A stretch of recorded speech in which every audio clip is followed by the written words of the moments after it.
Good morning, everyone, and welcome to Mark Your Card on day 3 of the Cheltenham Festival. 2 days of typically frenetic action already in the rearview mirror. And today, there's no let-up as we move on to the new course for what's these days known as St Patrick's Thursday. We'll see the redoubtable Flooring Porter bid for a hat-trick of victories in the Paddy Power Stayers Hurdle. And we'll also get to see one of racing's true A-listers, Shishkin, who goes in the Ryanair Chase.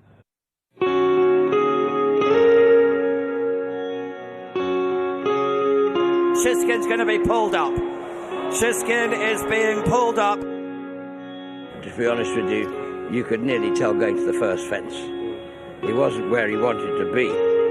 At the pond fence, Shishkin on the right, fluffs that one, hit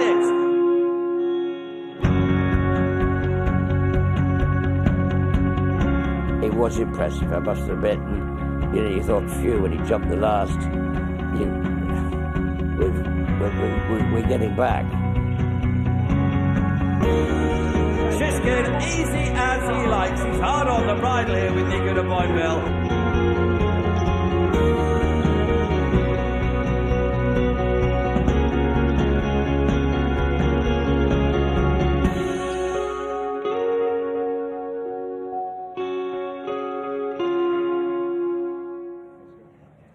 And welcome on track to day 3, halfway stage, and I'd love to see them shots off Shishkin. Can he do it?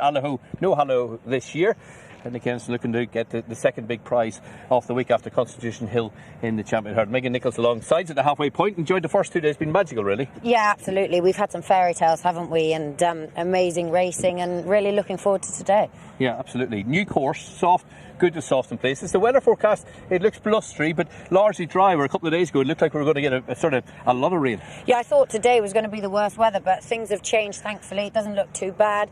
Quite a strong wind again, so throughout the afternoon hopefully it'll be just drying it out a little bit, but ultimately fresh ground, and I think it won't ride too bad. Dare I ask how that is? It's been a frustrating couple of days, isn't it? Yeah, it has been. We haven't had much luck yet. It looked like Time White was going to run a massive race yesterday, when unfortunately coming down at the second last. Luckily he's fine and Harry's fine, so onwards and upwards. Fingers crossed for some luck the next 2 days. Yeah. Well, it'd be fine if they all get beaten. Braeburns game wins the Middle Gold Cup. Absolutely. At 3:30 here tomorrow afternoon. Speed start today, thoughts? Yeah, obviously he's got good form here previously, and carried a big weight last time, which is impressive. It's a really hot race. He's going to have to improve again, and his jumping could be the sort of telling point with him. I think I'm looking forward to that as much as any. Mighty Potter, appreciate, I think, is going to relish the trip. Yeah, absolutely. I think agree. Mighty Potter probably needs to be as good as we think he is to win it. Yeah, it's a really hot renewal. I agree. I think Appreciate It's been crying for a step up. Mighty Potter has been very impressive in his start so far. It's red hot, and that's just the start of the day. It is. Stairs Hurdle, what do you fancy? This race has been frying me more than any of them, I think it's fair to say. It's so open. Can make a case for so many, and I don't know. I still think Paisley Park at a big price is good each-way value, especially if it's going to be a test. He's been in good form this year, and not every race has been run to suit him. So keep an eye on him at a big price to finish in the placings. And then we've got the Ryanair. So plenty going on. Looking forward to it all here on Racing TV at the halfway point. 14 down, 14 to go. What's going to pass this winning post in front this afternoon? Well, Gary O'Brien's got a couple of people who hopefully will help us. We're in safe hands, Niall. Thanks very much indeed. Yes, and it's good morning to Martin Dixon and Jane Mangan. Guys, you're very welcome. Jane, first time you've been with us in the morning shift this week. How are you holding up so far? Are you enjoying it? You got me out of bed early, Gary. No, not easy done. I'm really relishing it. Look, I was with the guys in the afternoon, and it was special. I didn't think we'd be able to follow day one, and when we saw the Gleeson family with John, Mary and Kylie walking into the bumper, I just had that feeling of only racing can give you, because the Champion Chase had left me a little bit deflated. I thought it was a little bit anticlimactic that only one horse basically showed up, and to have that result in the bumper after what we started with, arguably the most impressive performance of the day with Empire Pass. Yes, Jane alluded to it there, Martin. Obviously Edward Stone just didn't turn up at all in the big race, but that's not to take anything away from Energ. I mean, he was just beautiful to watch. He was class, wasn't he? Yeah, and he was right on point at every stage of the race as well. They rode him handy, they rode him with confidence that he was going to produce that sort of performance again. It felt a little bit like last year ultimately, in that he's cruised away from horses he's fully entitled to beat, and we didn't didn't get the race that we sort of expected and hoped for, but I think he would have been hard to beat regardless, given the level of performance he produced and the ease with which he did it. But Edwardstone wasn't happy from pretty much after one fence. He lost his position, didn't he? He was stalking an Ergomin, and then he lost his position, ended up right at the back of the field, and he just didn't fire for whatever reason.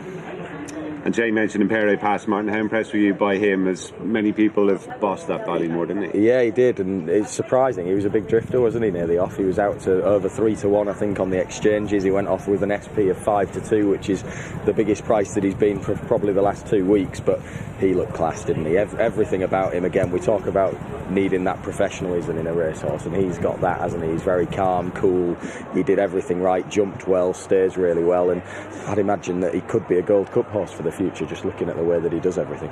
Could be anything, couldn't he? Imperial Pass. Jane, you were keen on the real whacker in the Brown Advisory. That was a real nip and tuck finish. How were you feeling just as they hit the line? I knew he had held on, but when I saw Jerry Colombe coming, I was worried up that hill because he stays so well. But I have to give credit to the trainer. He obviously had an awful lot of confidence coming in here that he left him in the Gold Cup to the last stage. Sam Twiston-Davies didn't miss a beat on the front end, got the fractions right, and was looking for the next fence every time. He really wanted it. Jerry Colombe, he just lacked a little bit of tactical pace down the hill. I don't think there was anything that Jordan Gainford could have done. He was as close to the winner as he could be at every stage of the race, in my opinion. There's a split opinion about that, the two of them pulling clear. But talking about ground, this is proper National Hunt ground. This isn't unraceable. This is fair, jumping, chasing ground. I thought that was a good performance. But the highlight of the day for you was the bumper, was it? It was. And I honestly had kind of written him off because I thought he showed so many gears at Leopardstown on decent ground. I thought he wouldn't be able to deploy that tactic in a big field with a good pace. And he just showed he's just a class apart. John is a rising star of the future. We've seen that all season in Ireland. Now the UK fans will have seen that in the flesh. But John and Marion Kiley, for me, I just think I haven't seen Marion at a racetrack for quite a while. She came here, and John is one of the gents, like true gentlemen of the sport. Produced this horse like only he can. JP McManus may have bought him, but owned and bred by ridden and bred by the Gleeson family. It just had all the ingredients for a special story. It'd be really interesting, Martin, to see what they do with that horse, because a lot of people who know what they're talking about reckon he'd win really good races on the flat. Could he be a cup horse even if they go that way? Well, he looks like he's got that sort of ability anyway. If they decided to go down that route, it'll be interesting what they decide to do, whether they go hurdling with him. Obviously they've got so many options with him, but it was a gutsy performance actually. I was a bit like Jane. I just wondered whether or not the champion bumper, particularly on ground that had got tacky, soft, hard work, end of a day's racing as well, whether it would really suit him. But he showed a real determination and more probably stamina than he has done in some of his other races. Okay, great day yesterday. Let's look ahead to today. And then, Martin, I've got my Shishkin liveried microphone here. Yes. The yellow and black. Are those colours going to be coming up the hill in front in the Ryanair Chase? Can we trust him to back up what he did at Ascot? They should be, shouldn't they? I mean, on all known form, it's just the biggest doubt is whether or not he reproduces it, isn't it? And that's only based on the last 12 months of having obviously disappointed at the festival last year, and to some extent in the Tingle Creek. I think, yes, the trip was wrong with hindsight, but even so, given the level of some of his 2 mile performances in his career, it was still a little bit dull from his perspective that he couldn't deal with the Tingle Creek in a better way than what he did. So a couple of his runs over the last 12 months are the worry, but he was right back on point at Ascot at every stage of the race. We talk about the signs being there with Edwardstone yesterday that he wasn't going from an early stage. Well, at Ascot the signs were there with Shishkin that he was going from pretty much the outset. He pinged his way around on springs, he travelled with real enthusiasm, he was clearly very well suited by the distance, and I hope he does produce that sort of performance today. If he does, he'll win, there's no doubt about it. There isn't a horse good enough to beat him if he produces that sort of mid-170s rating. I think Fury Road will run well. We'll come on to him a little bit more. I think he's a good each-way bet in the race, but yeah, if Shishkin performs, he wins. Yeah, and Fury Road, of course, is the mount of Davy Russell. Jane, he's already been making a wave or two this morning, I gather. You expecting him to be front and centre on day 3? Well, wouldn't he love nothing more than to leave the riding and results do the talking? Look, he had his say after Michael had his say, and they're both very strong-minded men, and they're both very good at what they do. two, but with Maxim in the Pertemps and, as you mentioned, Fury Road, I fancy Tehupo for the stairs, and Mighty Potter could be the banker of the day in the first. Davy could let the racing do the talking today. Yes, he's had a relatively quiet week so far, but it could erupt for Davy Russell on day 3. We shall see to come back in. Got some excellent rides to look forward to. We're going to be taking a deeper look at some of the big race action here at Cheltenham in a few minutes' time. For now, though, we're going to head back to the studio and say a very good morning to Tumble. Thanks very much indeed, Gary. Yes, good morning to you and good morning to you all at home. This is the Racing TV studio ahead of day 3 of the Cheltenham Festival, featuring, of course, the Paddy Power Stayers Hurdle and the Ryanair Chase as well. On the St Patrick's Thursday, the green and emerald of the Shamrock, no doubt flying high above the verdant turf of Prestbury Park. So, which equine superstars have we got to look forward to this afternoon? Well, we kick off, as we have every day so far this week, with a Grade 1, this time in the shape of the Turners. And starting with Mighty Potter, who of course has been so impressive so far in all his chase starts. Grade 1 winner already, jumps for fun. The big question for me is, can he perform at Cheltenham, where he's so underwhelmed last year in the Supreme, but a chaser very much with a bright future, and so far he holds the strongest form claims, arguably of those, in that opening contest. Next up, it is the Pertemps Handicap Hurdle. Very competitive indeed, and Maxim is looking to win this and win again. He's been so prolific so far this campaign, winning handicap after handicap. Couldn't really do it last time, but he got hampered, and he's been set up a huge amount in the weights, it has to be said. He's now 46 pounds higher than he was a little bit earlier in the season. He ran off 99 at the beginning of the term, but now he's off 144. Amazing rise in the weights, but can he do it? We shall see. I think it's going to be a tough ask, but no doubt he's been well fancied for that. Next up, though, it is the Ryanair Chase, and we get to see Shishkin, who is a horse on so many people's lips. Ascot Chase winner last time. Can he do it this afternoon? Well, remains to be seen. Florian Porter is the star on the show in the feature race this afternoon. That is the Paddy Power Stayers Hurdle. Winner of the last 2 renewals, of course, likely pace angle. Will he do it again this afternoon? It's a much hotter race, I would say, than the last couple of years. Home by the lead, Tehupo, Blazing Cowl, all looking to win that contest. But Florian Porter has been there and done it. We know what he is capable of, and he is very much going to be towards the vanguard in that feature contest. Then, of course, we have the Plate Handicap Chase over the extended 2.5 miles. A contest that sees So Scottish take part here. A horse who's won a couple of races so far this season, including novice race at Carlisle. Only second last time, that was behind Boot Hill, who won at Ascot, but I think he's probably still on the right side of the assessor. And Emma Mullins, of course, won this race with the Shunter a couple of years ago, so he definitely knows what it takes to win the Plate. And then, after that, a couple more races to come. We've got Lucia, of course, in the Mares Novice Hurdle, a horse who's impressed so many so far. For Nick Anderson and Nico de Boinville, particularly last time out, despite her jumping not being amazingly fluent. She's a mare very much on the up, and Nico de Boinville even said that he was rather wish she'd run in the Supreme rather than this afternoon, so that just suggests how much he holds her in esteem. Finally, in the last race on the card this afternoon is the Kim Muir for amateur riders. Stumptown is very much to the head of the betting for this one. He comes into this on a roll. A very impressive winner last time at Sandown. This will be the furthest he has ever gone over trip-wise, 3 miles 2. But there's no reason to think he won't stay it. He stuck on very strongly at Sandown last time to win. And Barry O'Neill looking for his first Cheltenham Festival winner. He's finished second in this race in the past. Can he do it today? This is what the card looks like this afternoon then. Soft, good to soft in places on the course. The Turners kicks us off over 2 miles 3 furlongs and 168 yards. For 210, that's the Pertemps over just shy of 3 miles. Then we've got 250. That is Shishkin looking to win once again at Cheltenham. His third Cheltenham Festival victory it would be over the extended 2.5 miles. And then the 330, that's the big race of the afternoon. The Paddy Power Stayers Hurdle, Grade 1. Over 3 miles. One of the best renewals of that in recent seasons. There's no doubt about that. The 410, that's the Magnus Plate Handicap Chase. That is over that extended 2.5 miles. Very competitive as ever. Paul Nicholls with Il Ridotto in there, looking to get off the mark for the week. The 450, that's the Jack de Bromhead Mares and Novices Hurdle, Grade 2. Massively poignant success, wouldn't it, if Henry de Bromhead landed that contest. That's over the extended 2 miles. And finally, the 530, that's the Fulp War and Kim Muir Challenge Cup. That's over 3.25 miles.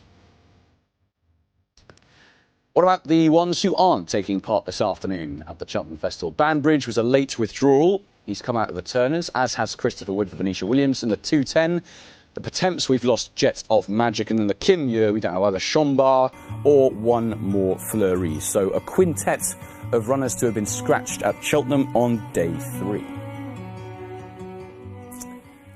Right, let's get an update on conditions at Cheltenham. Let's rejoin Niall Hannity.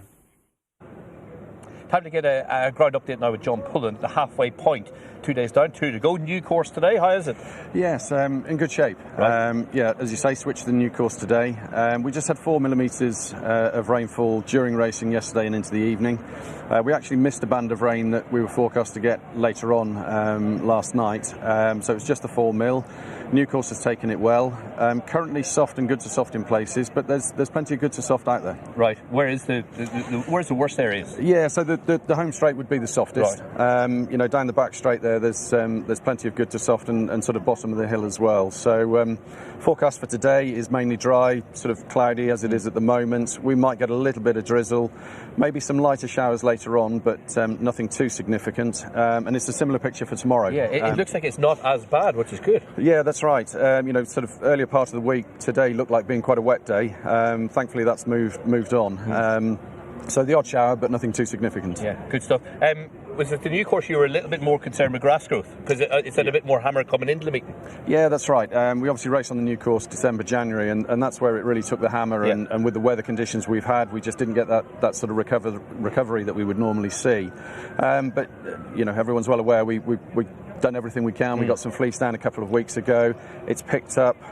This natural rainfall's helped in the last few days as well. So, it's not where we would like it to be for this festival, but it's in a lot better shape than it was. Normally ask Simon last many years. How's it been for you? Do you get a chance to enjoy it or not really? Well, I think it would be hard not to enjoy a day like Tuesday. Just fantastic racing, fantastic stories. Anybody involved in the sport, and even those that aren't, surely should have been touched by Tuesday. And we even followed that up with some great stories again yesterday. So it's just great to be part of it. Halfway point. Here's some more of the same. Thanks very much for the updates. Have a good day. Thank you. Thanks very much indeed to John Pullen there. That is the final flight in the Stayers Hurdle this afternoon. Who will be coming over that in front? Will it be Flooring Porter, winner of the last 2 renewals? We are yet to see, but it promises to be quite some contest. Very much looking forward to the Stayers Hurdle this afternoon. It's Crimson Ambers from Hillside as they race up towards the line. Crimson Ambers is going to win it at the line. Number 1 for Ireland is Gilmore Storms. Gilmore Storms to the line, the winner. Barracuda is going to hold on to his Stayers Championship. Barracuda wins again. And it's Ingles Griever, the young horse, who's pulling clear his first try at 3 miles, and he's staying it out really well. Big Butts just from Grand Cru. Grand Cru's trying hard, but Big Butts is too strong again and will win his 3rd World Hurdle 3 years running.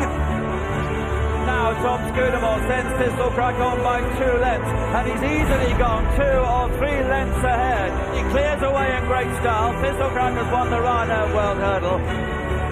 Paisley Park has moved on by 2 lengths with Aidan Coleman. He's won all his races this season. Now he's won the Sun Racing Stayers Hurdle. Well, Exploring Porter is out in front, and he's going to defend his championship. He's a brilliant winner, a back-to-back winner of the Stayers Hurdle.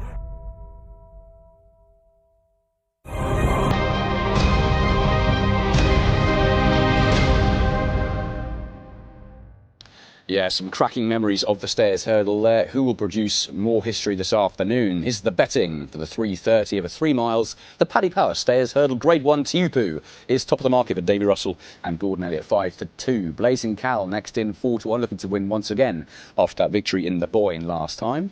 Flooring Porter looking to win for the 3rd time. Be some achievement, wouldn't it? Ingles Drever, of course, did that feat. Can Flooring Porter 13-2 to win once again. Home by the Lee, my fancy in the race. 15-2 for JJ Slevin has improved hand over fist this season, particularly having tackled staying trips. Classical Dream 8-1 can be a bit of a tearaway on occasion, but certainly got plenty of talent if you can keep those exertions in check in the early stages of the race. Gold Tweet 10-1 for Johnny Charon. Very impressive winner last time out at this track, seeing off Dashel Drasher and a horse from France, who is going to be bringing plenty of Gallic flair to the race. Paisley Park is 18-1, Aidan Coleman. A former winner of the race, of course. Ashdale Bob will like the ground, 33-1 for Keith Donoghue. Henry Lefarceur, another French contender. Felix de Giles taking the ride there, 40-1. Sadi Burley also at that price for Mark Walsh. And Dashel Drasher is the outsider of the field at 50-1. Flooring Porter has won the last 2 renewals of this race. It's not really been plain sailing for him so far this season. He's had a couple of setbacks as well, which haven't really made the lead up to this contest plain sailing for trainer Gavin Cromwell, but no doubt he comes here as the reigning champion and is the one to beat, really, on all known form of the past. Everything up against him is trying to prove themselves at this level. Not Flooring Porter, though, because he has been there and done it. But what about one of the big pretenders to his throne? That is Blazing Cal, a horse who's impressed so many in pretty much every start he's taken part in so far in his short career to date. He's gone from strength to strength, maiden hurdle to grade 2 to another grade 2, and then of course last time out in open company, the Boyne hurdle, after a long absence. It was thought he might need the run that day, but no, he was very impressive, emphatic in the end. A pretty devastating performance, the form having worked out reasonably in behind as well. Another with a setback coming into this. Will he be fit and raring to go? Hopefully he will be, because Blazing Cal is most certainly one of the more exciting stayers very much around at the moment. A cracking race in prospect. Back to you, Gary, to talk it through in a little bit more detail. Tom, thank you so much. Really looking forward to this one. It's an excellent race on paper, and the one we're going to start with here is Blazing Cal, who Tom has just been speaking about there. In many ways, he's still a little bit of a dark horse, but he has won a couple of times here at Cheltenham as a novice hurdler and made that perfect return to the racecourse in the Boyne hurdle. Now, in different colours this day to those he's going to carry this afternoon. The green and white towards the back of the field here. Side of Burley was in 4th place on this occasion. Jane, what's your gut feeling about him? A lot of talk about the way his preparation might not have gone entirely to plan, but then again, he looked really good this day, and the vibes hadn't been great before Navan, seemingly. Apparently not, but he did look quite fit on the day. I wasn't there, but a lot of good judges tell me that he did look fit. This race is often used as a prep. You see Delta work in behind, and he's come out and he's done what he's done. But to beat meet and greet, he'd want to be putting up this kind of performance if he's going to land a stairs hurdle. It was his first run in 2 years. He won here at the November meeting, the December meeting. You can see he's got high knee action, so you can appreciate he'll like these type of conditions. He should stay, but I would question whether his overall form is strong enough to have him as short as he is in a race as deep as this. I think that's a fair comment, Martin. Do you feel he's got to find a fair bit more to win today? I think he's got to improve again. Yeah, the market's corrected itself, I think, hasn't it? He went into as short as around 5-2 in anti-purse markets. He's out to 4-1 second favourite now, so the shift is sort of going that way. He's won his last 5 starts. He's unbeaten at the track as well, so he's proven here. I don't think the ground will be a problem for him, so conditions are right. But as Jane touched on, he's got to improve. I think he's definitely got to improve his form further. Those novice defeats of Gillian O'Bello won't be good enough. Meet and greet, Beacon Edge, we saw him finishing out the back in the handicap here yesterday. He was in 3rd place last time out. So these are a different calibre of opponent, much better than he's ever faced before. He's had an interrupted preparation. Probably don't want to make too much of that, because the fact that he's here suggests that they're happy with the horse, obviously. But yeah, I would say that he needs to improve again. OK, let's check out the market leader then, Teupo. And we're going to first of all have a look at his win in the Hatton's Grace hurdle at Fairyhouse in early December, and this doesn't look too shabby in light of what Honeysuckle did here on the opening day. We've also obviously got Classical Dream, Ashdale Bob and Sire de Burley in the field. Any reason, Martin, do you feel why the order won't be the same today?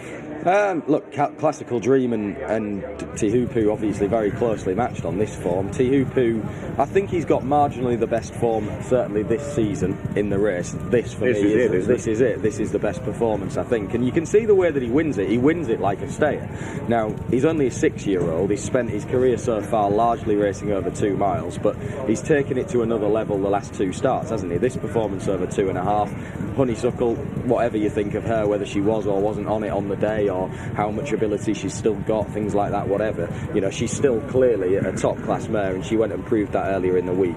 Classical Dream is as solid as you get in high class staying hurdles, and he was just edged out by him. And then in the Galmoy he showed that he is suited by 3 miles as well. He won that race in the Hatton's Grace in the style of a horse that would be suited by 3 miles, and he was all the more comfortable stepping up again in trip last time out. You can see him cruising all the way through the Galmoy here. Absolutely. And Jane, he looks to have everything in his favour today. Would that be fair there, proven over 3 miles. The ground has come right for him. He's on a real roll coming here as well. There won't be any excuses for him today, surely, will there? And he's a real relaxed horse. You have the contrast of him and Flooring Porter. They're very different in terms of temperament. Davy can relax on this guy, put him to sleep and wake him up when he wants. He's got a real bomb-proof attitude. Look, he ran in last year's Champion Hurdle. Since he's gone up on trip, he's transformed. This horse is a very good horse. He's by his sire that produces proper stayers. Mass Marvel had a winner yesterday with Mascada. He liked the ground. Every box is ticked. That Goran race might have been weak, but the facile success that it was, I think he's the right favourite.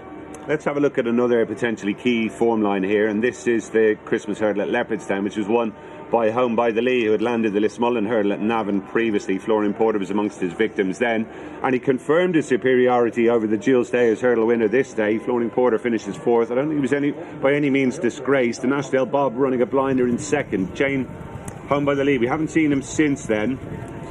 What's your feeling about him? He confirmed that Navan wasn't a fluke. They set out their stall after this race that the stairs would be his target, so I'm not worried about Joseph O'Brien laying out a horse from December, end of December to March. He'll absolutely be able to do that. Ashdale Bob runs to form. I was disappointed with Flooring Porter on the day. He didn't take Danny Mullins on like he usually can, didn't pull his arms out like he usually does. But credit to Home by the Lee, he's improved on all known form this year. This is his best year. The trainer seems to think that he'll put in the performance of his life, that he'll run a career best, but he is lethargic and he'll take a lot of riding from JJ. I just wonder, a little bit like Jerry Colomb yesterday over fences, does he have the tactical pace? Let it be a staying race. He'll have to hold his position. Martin, interested to hear your thoughts on that race. I actually wasn't too discouraged by Flooring Porter's run that day. I thought he ended up on the worst of the ground on the inside, and he was actually coming back again after the line after Danny Mullins had eased him off. I think that's fair, yeah. I thought it was and he's a different horse when he comes here. At this meeting the last 2 years he's been a different. I know he'd produced some better performances coming into Stayers Hurdles over the last couple of years, but it wasn't a bad run, was it? The biggest concern with Flooring Porter, I suppose, is the fact that for much of the last 2 months we didn't know whether he would definitely get here, so they've not had a clean run at things, I suppose, since then. Home by the Lee, I tend to agree with Jane. I think he's obviously a good horse. He has improved a little bit, but I think he's going to have to improve again. I don't love him on that downhill bit of the track here either. I think that's where he can just find himself vulnerable to getting a little bit too far behind, a little bit like Paisley Park has done at times on this track. I know Paisley's won a Stayers Hurdle as well, but no, I think Home by the Lee, the ground has at least come in his favour for a good run, but I think he does need to improve a bit more. Well, in our opener we saw the mighty Barracuda, of course, landing what was a vintage edition of this race, beating the likes of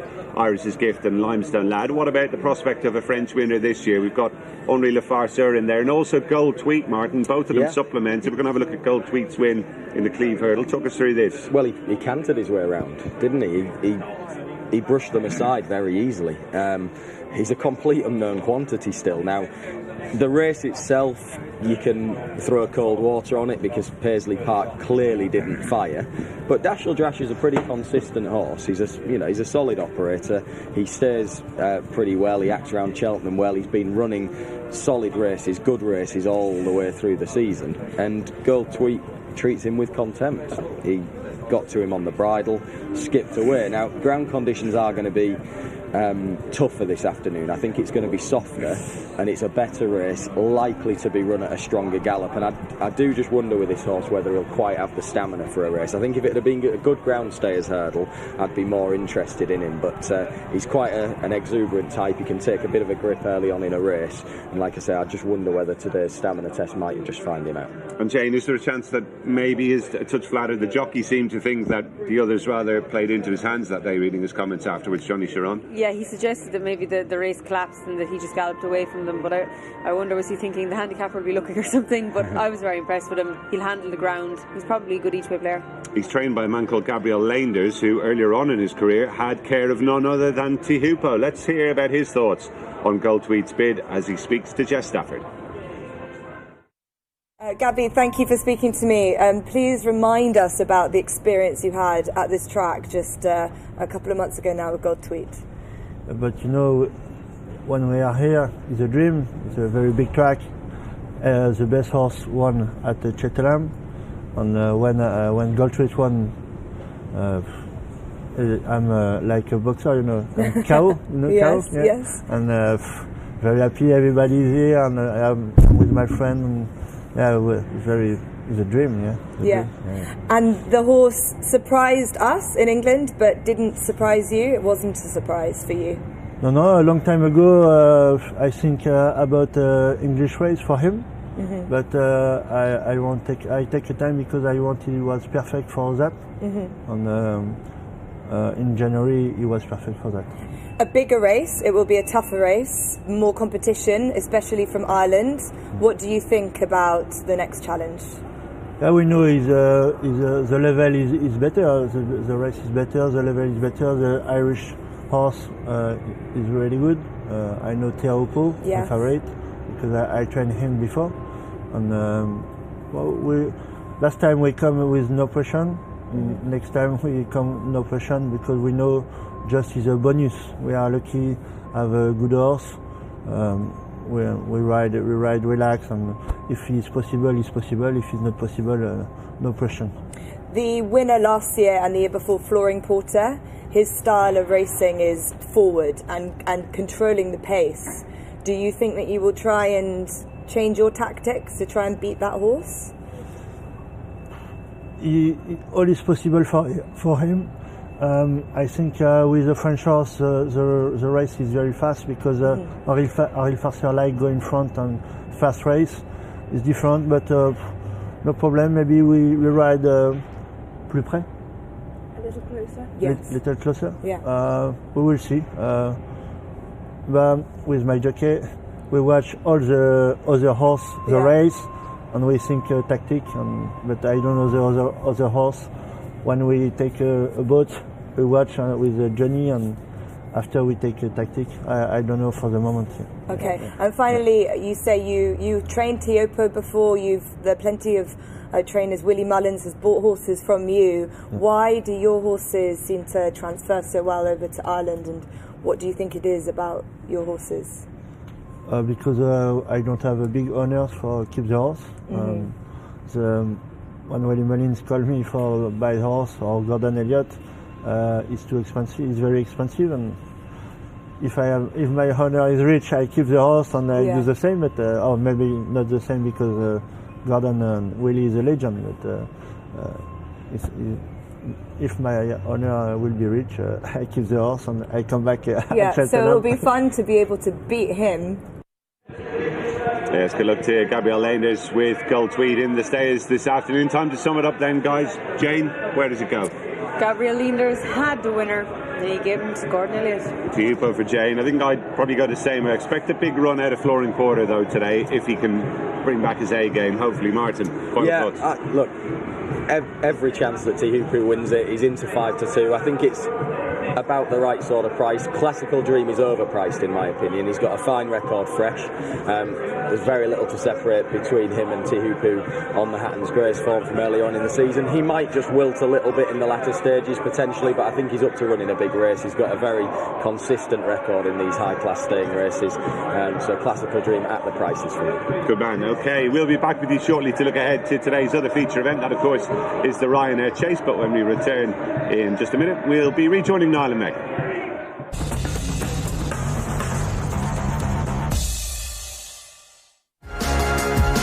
Mark your card. Proudly sponsored by Typhoon.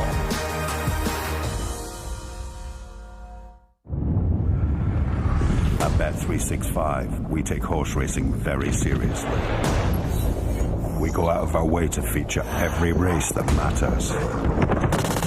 If it's important to you, then it's important to us. We're the world's favorite online betting brand for many reasons. Horse racing is just one of them. Gamble responsibly. As a member of Racing TV, you get access to dedicated live racecourse feeds through Racing TV Extra. All you need to do is log in with your Racing TV username and password. Racing TV Extra puts you in control, so you can focus on the races or meetings that matter to you. If watching on a desktop, tablet or Apple TV, you can select from 1 to 4 live screens. On mobile phones and Amazon Fire TV, single screen options are available. Never miss a moment of action with Racing TV Extra at racingtv.com. Mark your card. Proudly sponsored by Timeform.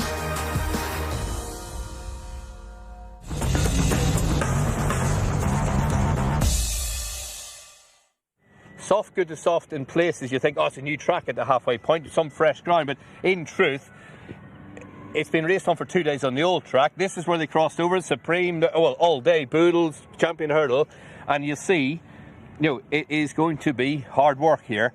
I don't think many will be coming across the right to the stand side. Yes, it's still a bit chewed up there, but it's definitely worse over the stand side. Yeah, absolutely. I think people are going to be going more towards that far rail if they can, to avoid, like you say, all this muck. Really, it's pretty holding and tacky there, so that's not helping. And nor is actually the headwind either. Yes, my hair gives it away. It's it is. It's not helping. It's not helping. And the old course, the new course, like every year, Ruby Walters is a prime example. The difference between the two tracks are like chalk and cheese. Yeah, absolutely. There's less emphasis on jumping, especially in the hurdles, in this track.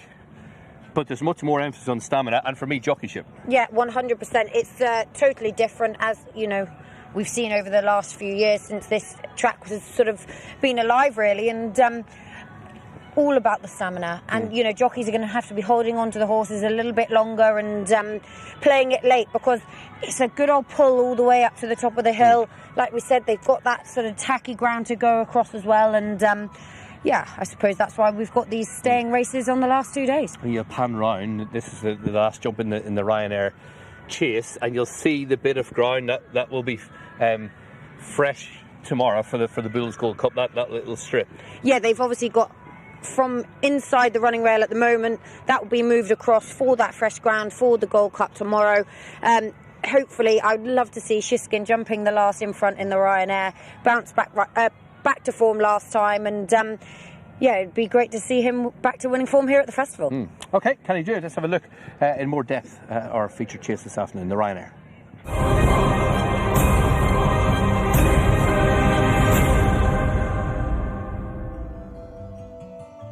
Well, if the Turners and the Potemps are the hors d'oeuvres, then the plat du jour is the Ryanair Chase. Grade 1, all 9 running for this. Shishkin, can he do it? Even money favourite for Nicola Boinville and Nicky Henderson. Blue Lord stepping up in trip, 11-2 for Paul Townend, Willie Mullins. Those double green silks have enjoyed success already this week with some lovely performances, none more so than in Père et Passe, of course, yesterday.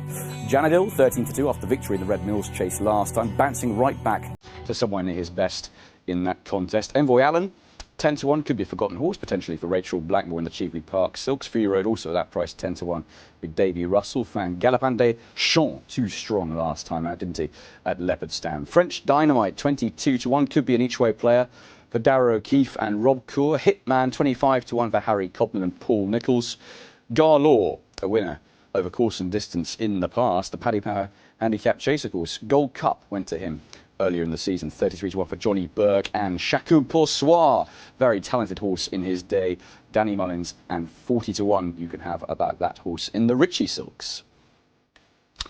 And of course, the big highlights on that race, and one of the highlights of the whole week, is Shishkin, a horse who's given so much pleasure over the past few years, including, of course, Nicky Henderson, whose lack of insouciance about his horse's equine superstars was there to see when Shishkin absolutely tenderised them in the Ascot Chase last time out. That was his first step up in trip, and he seemed to take it in his stride.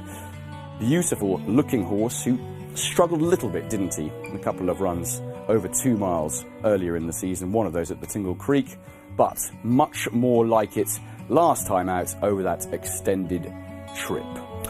I suppose the big question is, can Shishkin reveal himself again over this longer trip, Gary? Because we saw the real Shishkin stand up last time. Will he do it again at Cheltenham? He's a twice festival winner in the past, looking for his third one. Do you think he can do it? I think he can, Tom. There's no doubt about that. If he runs to the Ascot form, as Martin said earlier on in the programme, I think it's his race to lose. But, Jane, the burning question is, will he run to the Ascot form? I suppose, was it a little bit closer than ideal to today's race? Is that maybe the reason why he's edged out in price? I'm not going to make any excuses. He's had enough time. He didn't turn up here last year. It seemed like he had a genuine excuse. I always felt like he needed to go up and trip anyway, so I wasn't surprised by what he did at Ascot. I think he's now fulfilling what his pedigree suggested he would always do. He's by a Gold Cup producing sire in Shalikov. His dam is the sister to Vulla Levedette, who gave Big Bucks a bit of a fright in the Stairs hurdle a couple of years back. He's made for this. Bar he underperforms, he wins. I mean, all the old swagger was back last time, Martin, wasn't he? Jumped really well, travelled powerfully, ran right through the line as well. Looking a different horse to the one who kind of struggled from the get-go, I thought, in the Tingle Creek. Would that be fair? Yeah, very fair. Very fair. I think he did look laboured in the Tingle Creek. It wasn't just the trip, was it? I don't buy that it was just the trip anyway on this occasion. I think, you know, he is a horse. When he won the Supreme Novice here a few years ago, he looked even then like a stayer. So, but some of the quality of his 2 Mile Chase performances told us that he's very capable of running to a high level even over 2 miles. So this was a little bit disappointing. But at Ascot, all of the verve was back. His jumping was good. He was racing into the bridle all the way through the race, and it was a really good performance at Ascot. It was really polished. You couldn't have asked for any more. There shouldn't really be, as Jane said, there shouldn't be excuses for him. It's all about whether he comes here and he performs again. Through his career, and bar here last year and the Tingle Creek, he's performed with real consistency to an extremely high standard. So yeah, I mean, I hope that we do see the real Shishkin today, because it was a shame last year what happened, and there's no doubt he could potentially put up one of the performances of the week. Yes, we shall see. Of course, he was pulled up in that Champion Chase here last year. We never got the clash that we hoped for with the Nergamen. Envoy Alain, Jane, did run third that day, and he's been, I suppose, his usual in and out self, unfortunately, this season, with that lamentable run really in the King George at Cheltenham when he was so well fancied. It looked as though he might have been back on track when he won at Down Royal. I mean, where do we stand with him at the moment? He wants to go ground. He wants to go ground. I think he, at this hour of his age, with the issues that he's had, I think that's very important to him. You're going to see Chacun Persois unseat, Envoy will eventually finish third, and Shishkin in behind. This is last year's race. He's got the verve. He can cruise at a high pace, but he's not the horse that we thought he was. I think he was really strip fit for Down Royal, and I thought he was ripe and ready there. Yes, he didn't rise a gallop in the King George. He's a lot better than that. I just find it difficult to make a case because he's so inconsistent these days. And even his jumping, even in winning at Down Royal, he wasn't that fluent with his jumping, was he? And I think he was well and truly tuned up that day, and he beat probably horses that weren't as tuned up as he was. Kempton, his jumping wasn't good enough at all, and he was struggling a long way from home. Obviously, this Champion Chase did fall apart. He was well beaten in third. There isn't really any evidence of any of his form, including the Down Royal win, I would say, of the last 2 years, that would give him any chance really of going close in this, unless it totally fell apart. Well, of course, the Nergamen ran out the really easy winner of that Champion Chase, and of course followed up yesterday. What about his stable companion Blue Lords, who did have the Champion Chase as an alternative, but Jane, he comes on here instead. I wonder about the ground though, over this trip. Is this going to tax him a little bit? We'll see him first of all winning the Clonmel Oil Chase back in November. Yeah, this was the race that kind of set us up that we could be looking at a Ryanair horse, because he's going to beat the King George winner and Tornado Flyer. Durasso is there for Joseph O'Brien. Is that French Dynamite? Pencil full of legs. Pencil full of legs. So it was a quality renewal 4-runner race. He came from last to first, and on the day I was there, he was burly. He looked like he needed a run. I think he'll stay. He's by Blue Brazil. He comes from a staying family. I think he'll stay. I think he'll handle the ground, and I think he's a solid chance. But I don't know if he's good enough, if I'm honest, because this was the start of the year for a lot of horses. The second horse got injured, and we haven't seen him since. He's been out for the season, and I would just question whether it was actually, on the day we were impressed, but I question, was it actually as good as we thought? I tend to agree. It was a steadily enough run affair as well. I mean, he did go on after that, Martin, and put up a hell of a performance to win at Leopardstown at Christmas, but the key part of that race obviously was the blunder from Chacun Persois 2 out, which has just happened when we joined them here. That's not to take away from what Blue Lord did. Yeah, it was still a good performance, and we've seen Captain Guinness perform admirably here yesterday, so you know, it was a good effort, this, wasn't it? I felt against Gentleman Demay last time out, he kind of told us that he wants a little bit further. I know he produced this performance here, but the Clonmel Oil, I was impressed by how much he found off the bridle. He was off it turning in. He had to grind his way to success. This was a power pack display, but it was a little bit flat from him last time out. Hopefully he's better than that. If he's back on this sort of form, he won't beat Shishkin or an on-song Shishkin, but he'd be there, you know, he'd be thereabouts. And Willie Mullins obviously got another very good string to his bow in the shape of Janadil, who chased down Malaho at a respectful distance last year.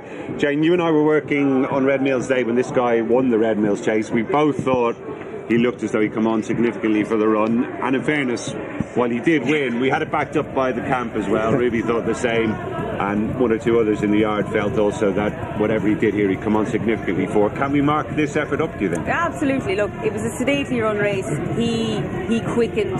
He won on a breath, if you know what I mean. It wasn't a gut-wrenching display. Orton Killer got caught napping. Capadano looked like he needed to run, and to me, Durasso underperformed. Rachel came with one run, and she nipped it, really.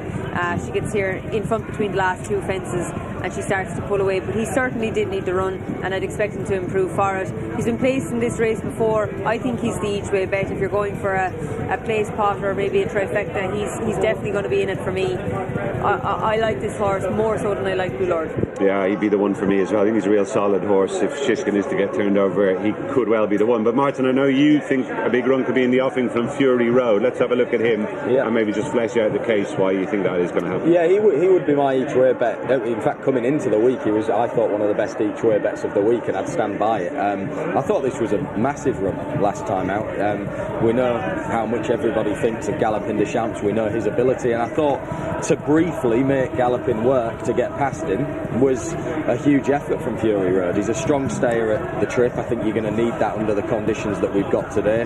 He's run well at previous festivals as well in the past, and I do think that he's taken his form to another level this season compared to his novice season over fences. I think he's an improved horse, and as I say, I think the test of stamina will suit him. He was still, Galopin des Champs was going to go past him, but I think he might have held on for second, but for making a little bit of a Horlicks there at the final fence. So yeah, I think he's a talented horse that comes into the race in form. He's pretty consistent, and a strong stayer at the trip is what you're going to need this afternoon under the conditions that we've got. So Fury Road each way would be my bet in the race. 10 to 1 a fair enough price? Yeah, I think it's a very fair price. Okay, 10 to 1 Fury Road for Martin. Jane, Janadil for you and I think, is it? Each way? And if you're going 1, 2, 3, I think Fury Road will fill the places. I don't think he saw 3 miles there, but he went to the last fence with the horse. I think he'll win the Gold Cup tomorrow. Okay, and that of course is Galopin des Champs. Those are the thoughts then of the jury here on track. Let's go back to base and find out what Tom thinks. He's going to make a case for one at a bigger price, I think. I'm going to try to at least, Gary, yes. I have to say, I've always liked Gar Law as a horse who could potentially make his mark at a graded level at some point in the future. Hopefully this afternoon can be his day, because he's a handicapper who's really started to progress in recent months. Can hit the odd fence, but there's no doubt he's a very strong and redoubtable stayer over the 2.5 mile trip. Now, he's a horse who's run a couple of times this season in pretty hot company, including, of course, the Old Roan Chase at Aintree. That was towards the beginning of the season, and it was his first run of the campaign as well. So, how did he run in this? Well, he ran pretty well. He came third in the end. It was a good performance coming from the rear, and I think he really did feel the benefits of this run, which we'll see after this at Cheltenham next time. But he was just a little bit outpaced at a crucial stage. I do sort of think that Aintree maybe is a little bit quick of a track for him. He prefers the undulations of a Cheltenham where he can really use that stamina late on. I think the couple of the Frontier riders on the Storm, they just got a little bit away from him in the closing stage. He was a little bit tap for toe, I think. But as soon as the stamina kicked in, he did fly towards the end. And as I say, it was his first run of the season, probably a bit of a pipe opener. I loved his attitude in the closing stages. But he was following this off the back of a pretty successful novice campaign over fences as well, including a Rising Star novice chase win at Wincanton. He's not particularly exposed yet, I don't think, in this kind of company. And the handicapper would probably agree as well, because he's gone from 142 to 152 so far this season. What about his run, though, when he won at Cheltenham? Let's have a look at this. This was in the Paddy-powered Gold Cup a little bit earlier in the season. And just as he was at Aintree, he was a little bit outpaced at a crucial moment coming down the hill, but because Cheltenham's incline is so prominent, he was allowed to get back in the race, and he really used that turbo to kick in up that incline. Coming round the bend, I thought he might be a little bit up against it. Those in front were travelling a little bit stronger than he was, but there's something about the Prestbury Hill that really helps him. And despite fluffing the second last, he's a horse who can fly up the half furlong straight. And you can see at this point, he just takes it up from French Diamond and goes clear. And I think this is a really nice performance, and a horse who suggests to me that coming back to Cheltenham this afternoon is really going to play to his strengths. Because after this, he went to Doncaster, wasn't quite as good in the Skybet Chase. He probably wouldn't have won when he fell, but I'm really hoping that this return to Prestbury Park and to Cheltenham can really help him get that victory on the board. He's a big price. He's around about 33 to 1, so he is very much an outsider. He has got plenty to find on figures, at least, with some of those more prominent in the betting, including Shishkin. But I do think back at Cheltenham, he could be a player at a nice, juicy odds. Right, let's get back to Cheltenham. Around and roving around once again is Niall Hannity and Megan Nichols. Myself and Megan made our way down to Tented Village. Race scores are coming in already. Looks like, John Pullen said we might catch a little shower, and it looks like it's not too far away. Great excuse to walk on into this orange and see what it's about. Absolutely, it smells really good in here, so we'll have to find out what the smell's all about. I've seen in the background there's a bit of Whispering Angels, so I'm keen to come and investigate. A little bit of Whispering Angel, a little bit. And look, no show without punch. Neil, who have we got? We've got Laurie Jeffries here. Morning, Niall. Morning, Megan. Morning. Laurie Jeffries, head chef here at Cheltenham Racecourse. And this is absolutely fantastic here with the Oratory and this wonderful street food as well. Absolutely brilliant, Laurie. Yeah, what have we got here? Well, this is all our new venture for what we're offering this year. We hadn't offered it before.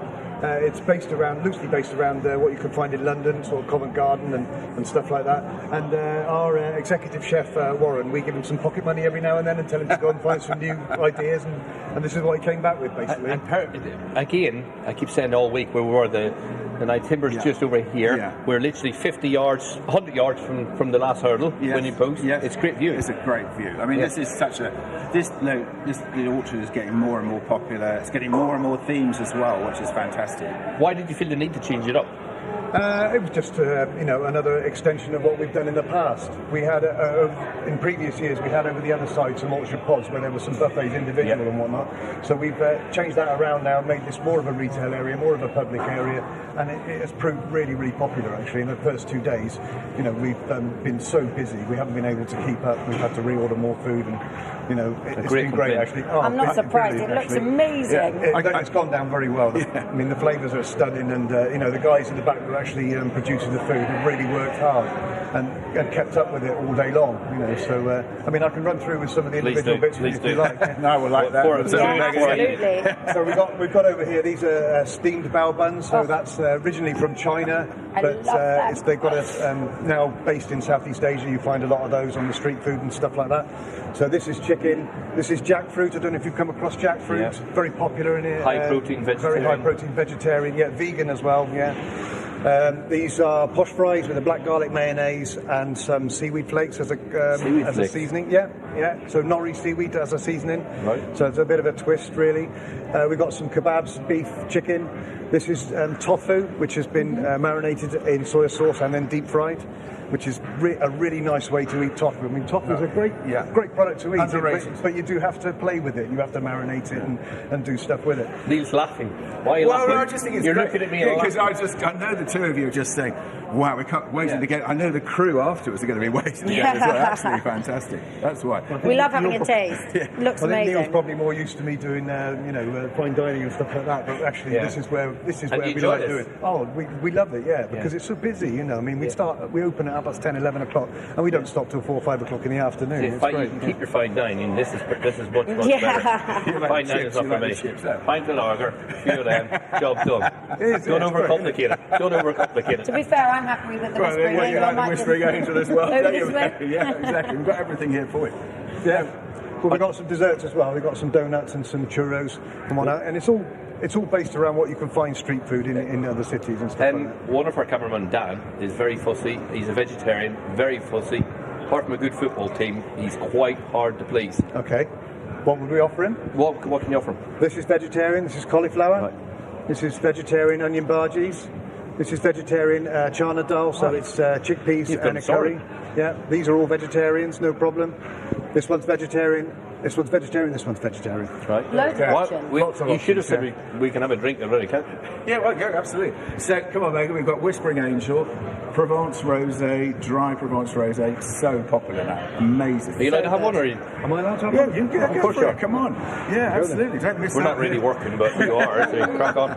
So have a This taste. is my Come on, we're going in favourite. here. I love it. I'd be dangerous if I was left in here for too long, I think. Well, look what we did, Megan. We've got a Magnum for you. You see, we've got a Magnum. I tell you honestly, Do you know what he said? Do you know what he said? Do you know what he said earlier? The way her dad's horses are running, I'm getting her on Magnum. I need that to relieve the stress. I think. I think it goes with my outfit actually. I think it looks great. I think it looks absolutely fantastic, Megan. But it's a fantastic wine, isn't it? It's brilliant. It's so popular. Seaweed. Yeah, come on, I like all this. Let's Here, have a but the taste. seaweed's a bit like not really sure about that. No? Come on now, go in.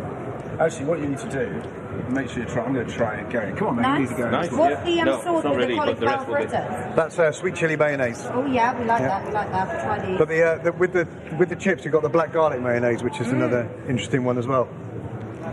They're really good. Dessert. What we got? Cheesecake. Cheesecake, donuts, and churros, deep fried.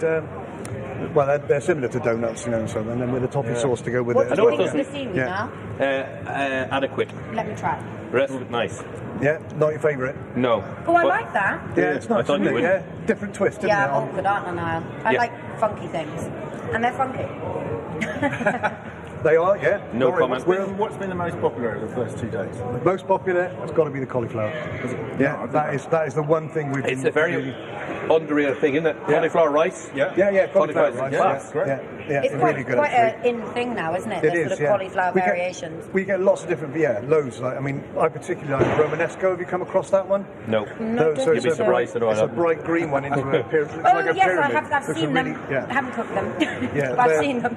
I mean, we have got them on site because they're in season now, you know. Okay. So, or Remember that for your thereabouts. cauliflower cheese now on Sunday. For sure. Another very underrated thing, cauliflower cheese. Yeah. Last couple of days we've asked about, do you get a chance to see what's going on? Do you get a chance to nip out the front and pretend you're busy and watch at 3:30 the feature race or not? I generally manage to get to see on the TV the big race on the Friday, always. On the Friday? Yeah. So the answer is no. Tuesday, Wednesday, Tuesday, Thursday, Wednesday, Constitution Thursday, Hill, no. Are you a racing man or not really? I'm not really, no. I've been here for We need to 25 convert years and... All right, you sorry. know, All about the food. Neil keeps working on me, you know. He keeps giving me tips. Yeah. That's the problem. That's the problem. Again, who was it said yesterday? He keeps giving me tips. I've no interest in the racing. That's the problem. Well, you know, what we're talking about with Michelle Roux and everything, because Michelle was saying, you know, with Constitution Hill on Tuesday, didn't get a chance. But at least you can watch the Boobles Gold Cup on Friday. You know, I always try to get to watch that. if I can, Yeah. definitely. and actually, Laurie, what time are you on the racecourse in the morning? Do you really want to know? Yeah, come on, tell us all. Well, we know we have deliveries coming in about 4 o'clock, 4:30 in the morning. Wow. So we generally on then, and we work right through till maybe 7, 8 o'clock at night. Some of us are just going home by I was then. going to say, you are, you're really. And we're not joking. But we like the atmosphere. you can have them. All of us like it. Yeah, we do. What about the? Well, it's fantastic. I couldn't get in here yesterday, by the way. I came round about 4:30 trying to get in. It was too busy. It was brilliant, absolutely brilliant. What about today's racing? What do we think about in the stayers today? Just what we're having. It's highly unoriginal. I think Tiapu will win. Yeah. He's unexposed at the trip. He was good in the Galmoy last time out. In the form of obviously his previous run. He's only 6. He's improving. I think he deserves to be the price he is. What do you think, Megan? For the stayers? Yeah. I really hope that Paisley Park can run well at a big price into the places. We've had fairy tales already this week. He would be another fairy tale, wouldn't he? Yeah. What a Blazing Car? Fancy Blazing Car? I know they came back. Charles Burns. Yeah. The previous obviously was Solwit. Second season novice. What about you? Come on. Well, I've You're actually asking us. We want to know your tips. No. You don't need to ask. His last. Don't mention Well, I'll that. tell you what, yesterday's nap was the real whacker for me. So It wasn't on TV. You didn't say it. Oh, I know, but I did. You think the horse has fell? He was a nap after he was. Yeah. Right, I can give you okay. 7 that was after. That Yeah. was, you know. Does Shiskin win? Yes? Absolutely. There you Absolutely. go. That's your nap, an odds-on shot. Oh, No, it's not. come No, it's on. not. No, I tell you what, I really fancy the French horse. One of the French horses. Is it Gold Tweed? Tweed? Yeah. I think Gold Tweed's been overlooked here. About 11, 12 to 1, you know, and I think after He was winning... good in the Cleeve. Yeah. Well, I remember all Any these. tips? I'm trying to remember all of these. Oh. Well, I gave Laurie Gold Tweed. I think Gold Gold Tweed. Tweed, I think overpriced here. Right profile, like the going. Was really good in the Cleeve. Supplemented. National Drasher last time out, which I don't know, yeah. So that's my nap. I had a couple of pound on the Ryanair and French Dynamite. He ran well in the Paddy Powerbank Gallo and racing up with a very, very strong pace. Everything that won came from way off. Mice Morris, you go back to Trapper John, no. Oh, yeah, absolutely. You weren't probably born Trapper John. No, You're too probably young. not. Which is a compliment. It's a compliment. But he's a great trainer for Cheltenham. Yeah, absolutely. Rule the world, obviously, in the Grand National. This is a good trainer. Yeah, completely. He's a big price. Why is nobody else drinking it? Well, we're going to do that. We're sipping.